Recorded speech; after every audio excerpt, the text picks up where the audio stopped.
ایک چوہا کسان کے گھر میں بل بنا کر رہتا تھا۔ ایک دن چوہے نے دیکھا کہ کسان اور اس کی بیوی ایک تھیلے سے کچھ نکال رہے ہیں۔ چوہے نے سوچا کہ شاید کچھ کھانے کا سامان ہے۔ خوب غور سے دیکھنے پر اس نے پایا کہ وہ ایک چوہے دانی تھی۔ خطرہ بھانپنے پر اس نے گھر کے پچھلے حصے میں جا کر کبوتر کو یہ بات بتائی کہ گھر میں چوہے دانی آ گئی ہے۔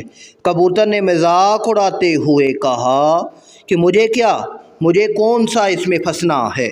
مایوس چوہا یہ بات مرغ کو بتانے گیا۔ مرغ نے مذاق اڑاتے ہوئے کہا کہ جا بھائی، یہ میرا مسئلہ نہیں ہے۔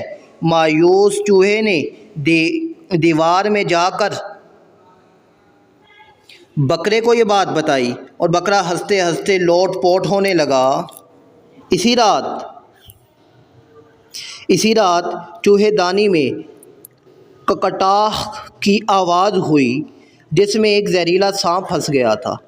اندھیرے میں اس کی دم کو چوہا سمجھ کر کسان کی بیوی نے اس کو نکالا اور سانپ نے اسے ڈس لیا۔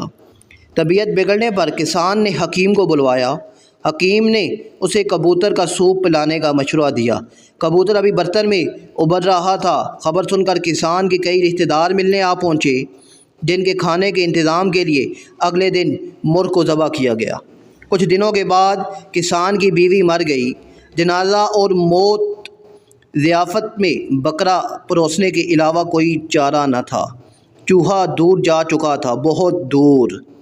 اگلی بار کوئی آپ کو اپنے مسئلے بتائے اور آپ کو لگے کہ یہ میرا مسئلہ نہیں ہے تو انتظار کیجئے اور دوبارہ سوچئے، ہم سب خطرے میں ہیں۔ سماج کا ایک عضو، ایک طبقہ، ایک شہری خطرے میں ہے تو پورا ملک خطرے میں ہے۔ ذات، مذہب اور طبقے کے دائرے سے باہر نکلیے، خود تک محدود مت رہیے، دوسروں کا احساس کیجئے، ورنہ اپنی باری کا انتظار